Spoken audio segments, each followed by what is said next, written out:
Hi everyone, welcome to You Contain Multitudes, applying game design skills outside of traditional games. I'm Avi, that's Kirk joining me. We'll get into some deeper introductions later, but for now, I'd like to acknowledge the land on which this video is recorded. This talk was recorded on the stolen lands of the Wurundjeri and Ngunnawal people who have been sharing culture through stories and play for thousands of years and continue to do so today. We pay our respects to their elders, past, present, and future, and extend that respect to all Aboriginal and Torres Strait Islander people here today. Sovereignty was never ceded.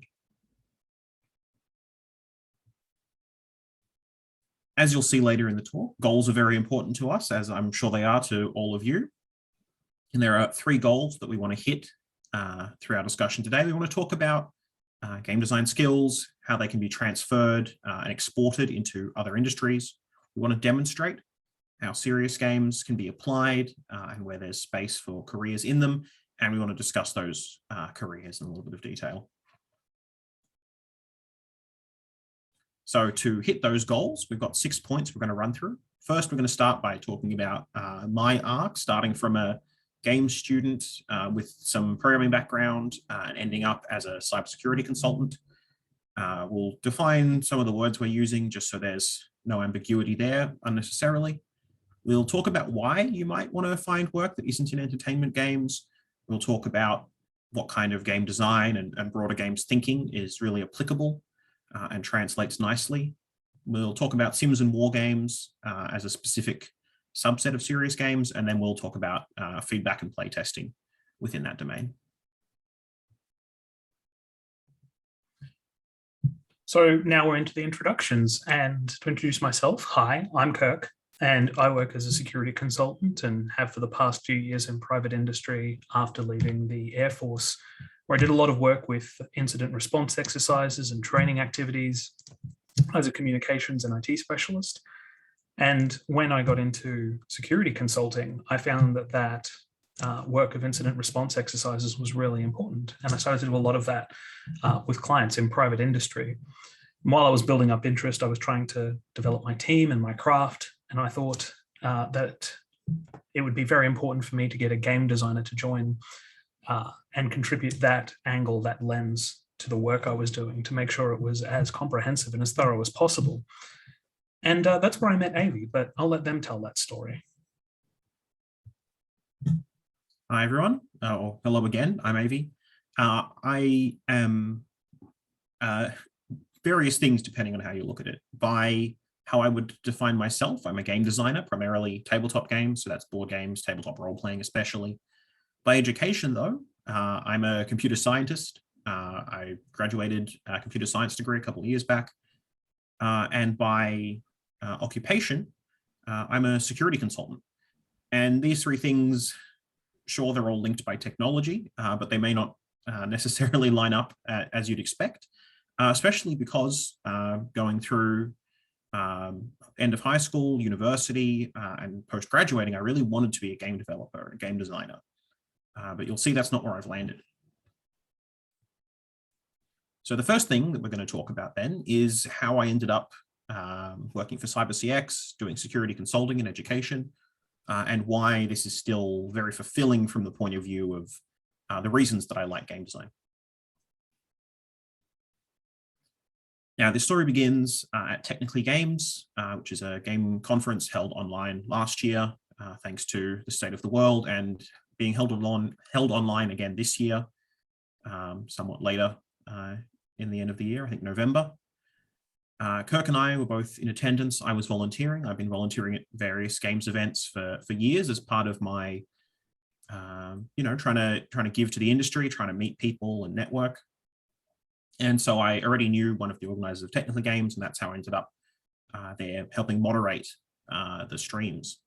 And Kirk, you were there speaking about serious games, I believe, and simulations. And after Technically Games was done, we had a bit of an after party. Now, since of course we couldn't really, go out to a bar or anything like that, our after party took place of, over a Discord, playing code names via the online client. Now, looking at this, you can see there's not especially much instruction on how to play codenames on said client.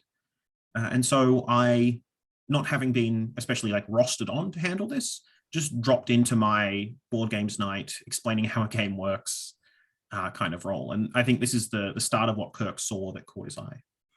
Absolutely. When I finished up the session, watching the conference and listening to the talks, all the background chatter on the Discord, going to the after party was something I almost actually missed because I was tired. I felt like I'd go for a nap, but I'm very glad that I skipped it because I fell in and was looking at the game, not having played online before. And Avi was very naturally teaching everyone and facilitating, observing when people needed more information or less, or stepping back or inserting more energy. And it was some of the best facilitation I'd seen, either in person or online. And we all know how much more difficult it can be to facilitate sessions online with groups, particularly at the end of a hard day when everyone's energy levels are flagging. So that really stuck with me very, very specifically. But after all that conversation and all that time, it persisted. Normally at the end of those days, things drop out of your head and you kind of forget. But I spent the next few days thinking about it and ended up doing what in my industry is called open source intelligence research, Googling Avi's username and trying to find out a little bit more about them. And I found their itch page, and a lot of the design work that I saw there really impressed me and reinforced and built on that impression that had been made. But Avi, did you want to talk a little bit about how you put things together on your itch? Yeah, my itch isn't really anything special. There's only these two games up on there at the moment, and the formatting's not great, so please don't judge me too harshly if you go and check it. And these are games that I put together fairly rapidly. The Dragon and the Damsel I made over a weekend as part of a game jam, the Game Dunk Online last year. And 10-foot poles was a personal project that I threw together, I think maybe in an afternoon, a couple of days polish, just exploring some game design ideas. But the length of them, I think, is a large part of what helped here. These aren't, many pages long game design documents. These aren't things where you have to get really deep into the systems to see what's going on there. About the best thing I can think of for a game design portfolio, because they're short, they're sweet, and they get to the point of proving, I think, to Kirk's eye, how conscious I am of what information needs to be shown, and how conscious I am of, who's the person reading this, what do they need, what can they infer, and leaving space open for them to explore and play. Absolutely. I saw that you had an eye for your design intention here, and you executed on that in a very small amount of space. This just to show that work doesn't need to be big, comprehensive, or flashy. If you understand the brief, if you understand the assignment and you deliver on it very successfully, that makes a really strong impression. And of course, the other half of that is that you really do want to finish projects. That's the main reason that I made an itch page, was to get myself to finish projects and have them up there. And I know it's very difficult. The last steps of polishing can be a real struggle in games. I'm sure we're all very aware of that. But finishing projects is of huge benefit, certainly to me as a student, and I think to anyone else who's looking to get into games. And this is fundamentally a story about networking, right? I met Kirk at a conference and that turned into a job. And in the same way, I was at that conference because I've been volunteering at other conferences and knew the organizer from being the volunteer manager, in fact, here at GCAP a couple of years back. And I could sit here and maybe give you an hour of tips about networking, but the basics are be human, make friends. You're not here collecting business cards. But if you want to sit down, and I think it's about a half-hour talk, Ceri gave a really, really excellent presentation last year about networking that you can go and find on GCAP's YouTube, and that I really highly recommend you watch after this talk, and there's a link at the end of the slides. Great, thanks, Avi. All right, we'll go into a few little definitions now. Avi, did you want to explain entertainment games? Yeah, so entertainment games are the things we're familiar with, right? Entertainment games are primarily, the goal is to have fun, enjoyment, engage the players in that kind of way. Kirk, do you want to briefly talk about serious games though? Yeah, serious games are where you're trying to achieve another primary intention other than entertainment, but you can still use those tools to achieve that outcome. And I'll talk a bit more about how that works, but this is definitely where, when I was looking for a game designer to work with, I wanted someone who understood the mechanics of enjoyment without applying them too much and understanding the exact level required for the stated outcome. Avi. And that's what game design goals kind of fundamentally about, right? When you have pillars developing a game, those are usually emotional pillars, but working in serious games, those can be things like behavioral change or, helping someone rehabilitate their motor function or any other number of things. But what's important is to think about entertainment games and serious games as distinct because of these goals rather than any other property. It's about what they're aiming to achieve and what you as the designer and everyone else working on them is building towards. All right, so on that, we have these terms that are going to be floating around, including gamification. And when I think about that, I've read a lot of different ways of expressing this.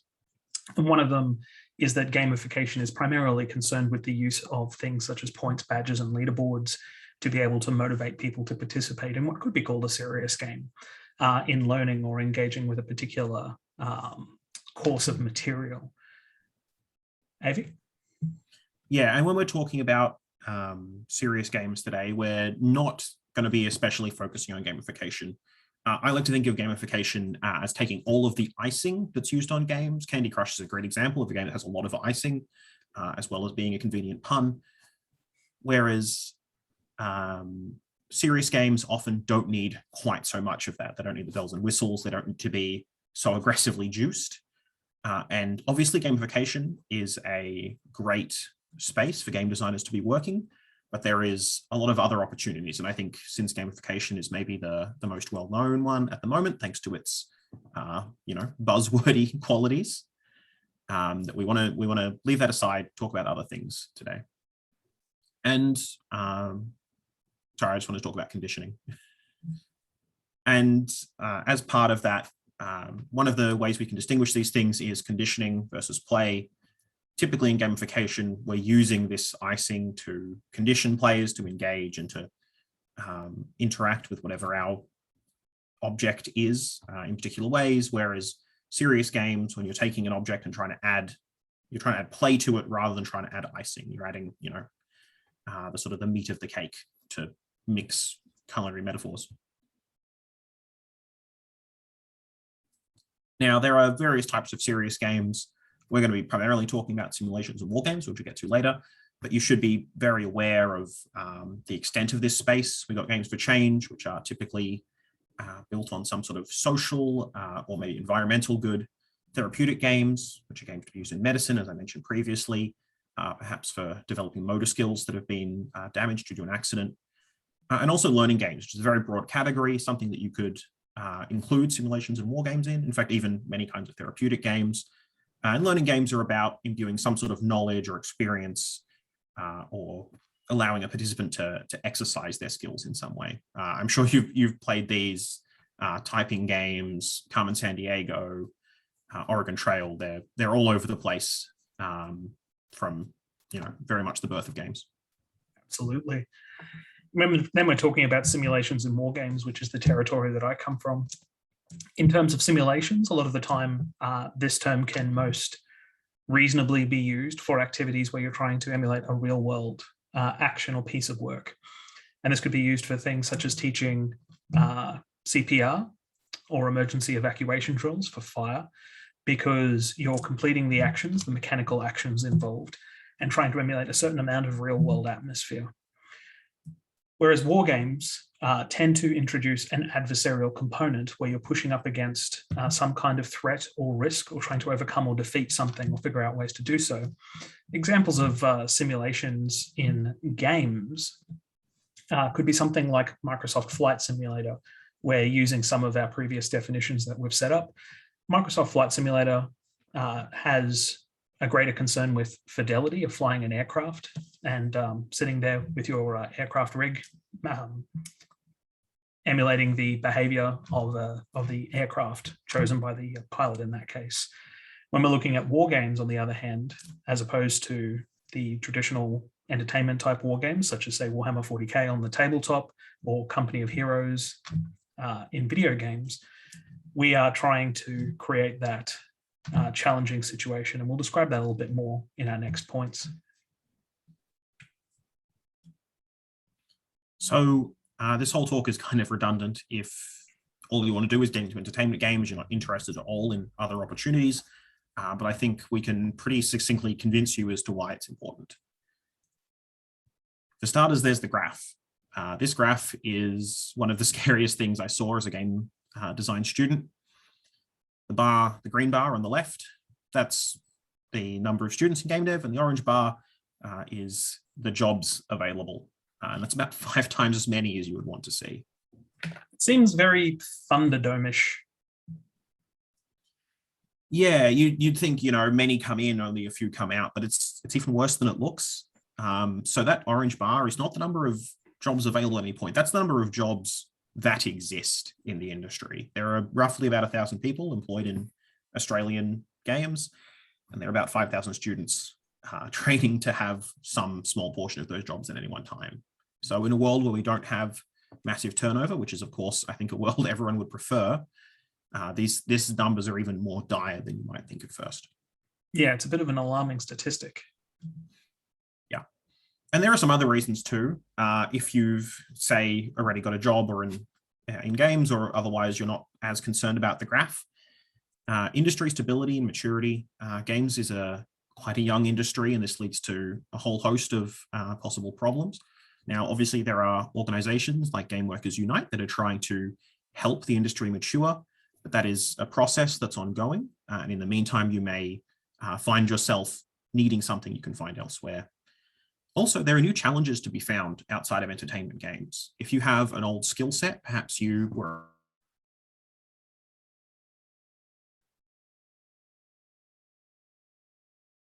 game designer in entertainment games, unless the theme of your game happens to be quite related to it and there's a necessity for fidelity, you might not be able to use those skills very much. Whereas in a serious game, you could be making a game that assists in fire drills, or making a game, like Kirk said, that helps train people with CPR. There's also personal values. If you're the kind of person who's quite comfortable with your economic situation, you might be wanting to find a job that helps you improve the world in some way that's very important to you. And serious games can be a great way to do that, where entertainment games have a somewhat more limited scope in that way. And finally, games is a really great industry to work in, but it's not always the industry that pays the best. And if you're in a situation where you need that higher level of economic stability or reliability, then finding higher wages elsewhere may be a necessity. So you may be asking about some examples of where you can work in serious games, and you could have a look at AV and my resumes online if you want to Google us and look us up. But to point to at least one local Australian studio that I'd highly recommend checking out and understanding how they're approaching this space, having a look at Amble Studios on their website is a great start. They have an excellent podcast out, and I've been listening to that very actively. So please do go check them out and see the work that they're doing in facilitation. Also, having a look at the Red Cross Climate Centre and Games for Sustainability will give you a library of games for change and serious games that look at development work and climate change and other things like that. Give you some ideas of where you could turn your design work to. Now, having established why it might be important to apply your game design skills outside of games, let's look at some of those skills and where, especially in my work, I've noticed these overlaps and where we can reuse that high level of skill we have and not feel too siloed in. So for starters, setting goals. Everyone working everywhere needs to set goals, but game designers are especially used to setting squishy, intangible goals, things like, evoke a certain mood or get the player to a certain mindset or to understand a certain thing in a certain way. And these kind of goals can be quite difficult to work with, but as game designers, we're used to, setting them early, iterating, and trying to build towards these things as we go. And we're also aware of the dangers of having too many goals. Absolutely. And when we're doing these in simulations and war games, it becomes very important because your goals essentially decide on the scope of your serious game with your client, trying to understand what they're requiring out of the activity, and then designing it appropriately and producing reports and conclusions becomes very important to running a profitable and sustainable business, to pay all your employees or yourself as the case may be, and to ensure you get to do the work that you're enjoying doing very much. This is something I had to learn, and thankfully skills that I brought from the military into this type of work. But also having a little bit of a scientific background, you may recognize some of these things from high school science, where the scientific and test and observation development process, as well as reporting on conclusions, is a cycle that gets applied here into serious games and through game design. Yeah, and that's a model that we're going to see come up a few more times during the talk. So learning and development, as a cybersecurity educator, this is something that I've been studying quite a bit, and I very frequently have been running into things that are overlaps with my skills as a game designer. So for starters, if you look back to some quite classic texts like A Theory of Fun, that talks about the joy of games being fundamentally about learning things. So we want to design opportunities for people to learn in both games and in learning and development. This leads to things like the way you design failure states. Mistakes are opportunities to learn. Even the most brutal games, not to reference Dark Souls and sound like a broken record at this point, creates these spaces to go back and try again. It's not entirely trying to dishearten you. And this also ties back to that scientific method. You're trying to, in this case, rather than applying it to your work, you're giving players space to apply it to what they're doing in the environment you've created. Games are also famously broad in the amount of media varieties that they include. Things, visual, audio, interactivity, narrative components. And this is, there's a fairly outdated learning and development theory, VAK theory, which stands for visual, audio, and kinesthetic. That's about, learning styles, which you've probably heard of, especially growing up. And more modern theory applies that in the same way games does, using all of them at once, so that players can engage with, players and learners, sorry, can engage with whatever is the most appropriate for them at any moment, and it really helps with retention. And the other thing, of course, that helps with retention is repetition, doing things multiple times. And as game designers, we're all quite familiar with trying to make doing things over and over again not dull. And that can be quite a struggle and something we can bring to learning opportunities. Absolutely. And applying all of these theories helps you to understand ways to manage engagement and transference to the exercise participants to get the outcomes you're looking for. But it also comes with a management obligation there, basically, to actively manage cognitive load during the exercise. A lot of times when we are facilitating these, we're doing them actively, much more like a tabletop role-playing game or a facilitated event than in a video game with some sort of managed software platform creating a medium for us to use. We have to acknowledge that all of our participants have mental limits for complexity and inputs and what they can process within a period of time. Important to understanding that is that there's a range of different stresses, including intrinsic and extrinsic, which I'll go through in just a moment. But this also links back into your design goals, where you need to be conscious of the level of cognitive load, but also being aware that it is a tool in your toolbox to step on the gas or steady up, depending on what you're trying to achieve and what you're trying to elicit from the participants. It may be that you want them overwhelmed, or it may be that you want them in a more relaxed state. Just being aware of that in your design and knowing which levers to pull and which tools to use to do that is going to be very important if you're looking at developing serious games. So to give you a bit of a mental model for this, the three main types of stress that you need to be conscious of during your design are intrinsic, which is the baseline amount of stress you're trying to use to achieve your goal. This is your floor, your bottom of exercise stress. Germane stress, which is what you can elicit from developed injects and speed or tempo of the exercise. But also you need to be conscious that there are extraneous stresses. We're all sharing those in the world at the moment, and they come from a range of individual and shared life factors. But we can only account for so many of those. So take some responsibility for that when you're designing the exercise and the stress that you're placing on your participants, but understand that you can only control some of it. Yeah, and this is a concept that we're pretty familiar with in games too. If you throw too many systems at a player, they're going to be overwhelmed. You want to build those things up over time. And this is something I conceptualize as complexity budget. Each new system, component, event that you add to a game is sort of drawing down on this cognitive load, or I guess drawing down on the budget, building up the cognitive load, and perhaps increasing stress on your players. And that's something that you want to modulate. And this is something that we do all the time in game. Kirk got into this just a second ago a little bit. But, you think about a horror game, you want moments of stress and then moments of calm, so that the next moment of stress feels properly strong and isn't sort of dulled down by exposure. And holding attention in this way is really important. This branches out well beyond learning and development to really creating any sort of content that people are going to consume. This is a way that film producers think about movies. This is a way where you can use the very structure of the thing you're building to maintain that interest. As game designers, thinking about, over the course of a level, over the course of a game, even over the course of, a single sword swing in a combat game, these things really matter, and they're things that we can understand on a quite deep level and then apply elsewhere. Absolutely. So now I'm going to talk a little bit more about simulations and war games and how we can apply those in a business context.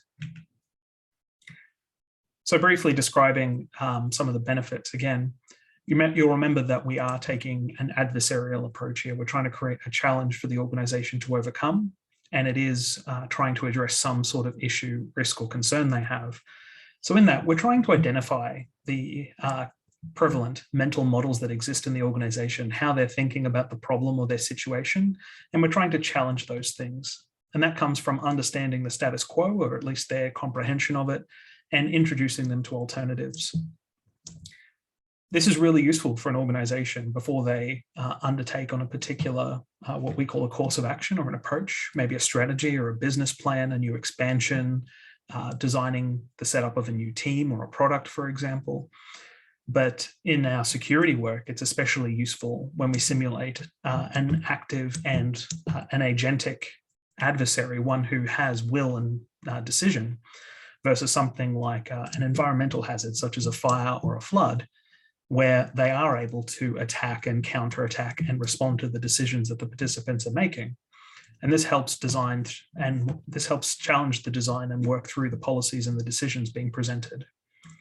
Out of that, we're hoping to design our event, our simulation or war game, to create opportunities for observation, which produces decision quality data where the organization can then alter or change their approach to that particular problem and hopefully better position themselves for a better outcome.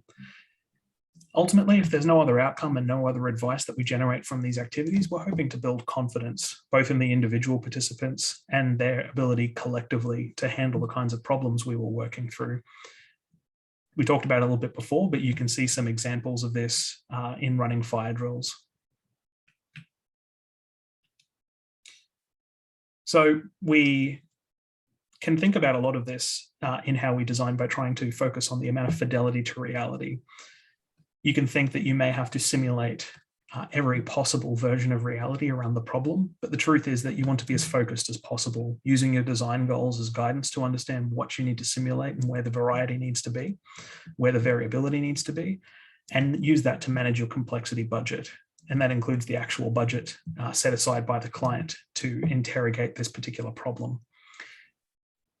So you always need to go back to asking yourself, does this serve your design goals? And are you able to introduce that amount of flexibility and variability into the simulation without dramatically impacting your budgets, and using those as effectively as possible to achieve your sponsor or your client's outcomes? I suppose this comes down to an argument of the value of those branching costs. But I think most importantly is the experience of the individuals that come out of that perception or illusion of choice.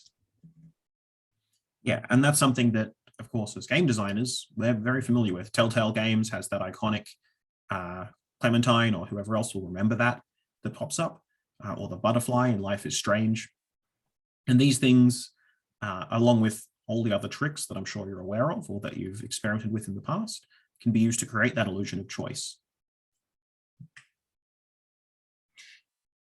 So that helps us to clarify what we're trying to accomplish with our exercise by thinking through that those parameters of illusion of choice and variability. The other main focus lens that we can use for our war game simulation or exercise is what the target of the activity is. Broadly, you can define those as one of two things. It is either the participants, the human beings actively engaging in the exercise, or it is the system, the business plan, the protocol, the process, the new product. And the participants are simply there to drive and occupy positions and roles within that activity. Inevitably, both things are going to be observed and tested during this process, but it is how you set those things up in your design goals and invest your budget and your time in building your serious game that this question becomes much more important. We need to be asking ourselves, with both of those priorities, but also broadly out of this activity, what's going to change based on the observations we're collecting? Who's going to benefit and who cares? Avi? Yeah, and this focus on the audience and on what you're paying attention to is something that we can see way back when I was designing those one-pager RPGs. And that's something that game designers can demonstrate and use to help improve these simulations and war games. Feedback. Now, the exciting part everybody loves. Yeah, well, this isn't exactly the you all yell at us about how bad we are section, but this is the section we're going to talk about feedback and playtesting serious games. Now, you may think the title of this seems a little bit redundant, right? Playtesting is testing, but that comes back to the core argument of this talk. Your skills as a game designer are much more broadly applicable than you may think, and you can remove the play from the start of testing, and a lot of your skills are still going to matter. Things like testing early and often, things like tracking changes and being aware of what the responses are, filtering and keeping track of those, and being able to design tests to hit particular edge cases or particular components that you know are struggling or which have been recently changed, and broad tests as well, looking at the entire model. Again, this is somewhere where you can look back to that scientific method kind of approach where you're hypothesizing and trying to see what your changes do.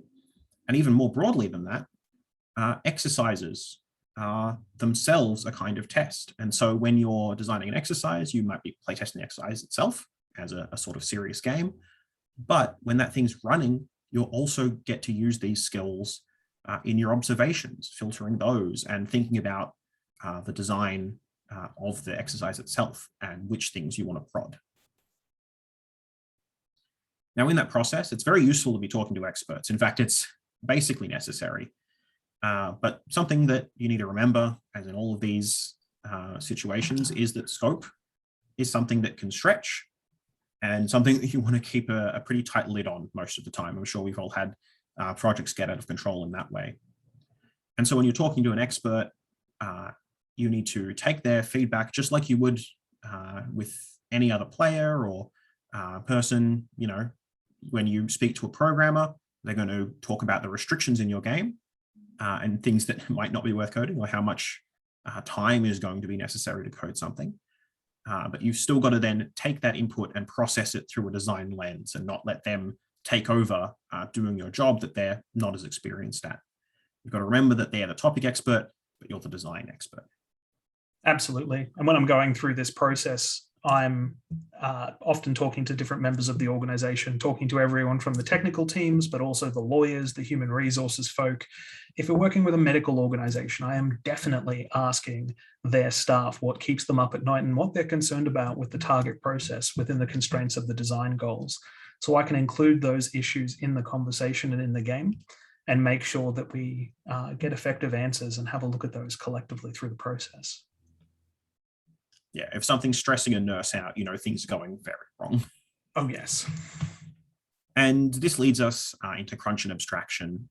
Crunch is a term that is most commonly used in tabletop games. So just to define it quickly, that is, you know, high detail, high fidelity to reality. Abstraction, of course, the opposite. Now, technical specialists, Kirk and I have worked with technical specialists from all over CyberCX, generating exercises that operate in their fields of expertise. tech specialists like crunch. They like demonstrating their knowledge. They like creating situations where they could flourish. And that's something that you're going to need to temper when you're working with them, just like you're tempering any other inputs you're taking, especially because abstract models are easier to learn than highly detailed ones. And that's where design goals matter. Again, to balance these two things, you've got to think about, what are we testing? If you're testing something and you need that detail, put it in. If something's extraneous, maybe you just simplify it out, or maybe you use some other tool to make it much simpler than it would be otherwise. Absolutely. And you hear us talking about these design goals over and over again, and that's because they're functionally the same as business scope goals. You get to tie those things up together and use them to control the amount of effort, but also to make sure that you get a good product and a good serious game for your sponsor or for your client. Yeah, and I think we can sum up this whole section with a pretty common game design adage: players know when something's wrong, but very rarely how to fix it. And of course, it's corollary. People are going to tell you how to fix it, and you need to distill that back into what's wrong. All right, debrief and review. We do these at the end of every one of our serious games, where we go back to our design goals and reflect them back to the participants. We had as our design goals here that we wanted to explore transferable game design skills, demonstrate the applications of serious games, discuss careers in serious games, and hopefully elicit some further conversation from you all. Yeah, I hope the chat's been active throughout. We'll be checking. If not, at this point, I don't know, drop an emoji in it or something, please. Anyway, to reflect on what we've covered, which should help us with those discussions in the chat, which I hope is not too overwhelming. I'm really sorry, moderator. There are many jobs outside of games and many ways to get to them. Businesses do need training and simulations, and Kirk especially has spoken there to the necessity and the value and the output you can get from those things. And your skills are fundamentally useful beyond entertainment games. That includes serious games, and it includes spaces further afield. And also, hopefully, when you're considering, possible career changes and the progression that you want your life to take, think about serious games. They're not some weird niche. They're really big in terms of opportunity. And especially if you're, in training and simulations and other places where businesses, large businesses, can benefit from your games, that's a very interesting place to look. I wanted to say thank you to everyone who supported us in putting this presentation together. And Avi, you had a particular thank you. Yeah, I want to thank all the volunteers. GCAP runs on the back of volunteers, and this isn't me, trying to speak about myself. I'm speaking about Sav running the thing and everyone else who's putting in effort, and especially whichever volunteer is moderating this session. Massive shout out to you. Thank you so much for keeping the chat civil, though I assume you all watching have been fairly tame. I know things were kept in check last year, but I really wish I could thank you by name. I'm probably doing that right now in the chat over on the side, but I don't know who you are yet because we haven't filled out the roster when we're recording this. No worries. All right, we're going to briefly show some things here, but everyone can freeze this or scrub back in the video if they need to look at it. We will see you all in the chat, but otherwise our Twitter handles are at the bottom there for you to chat to us all.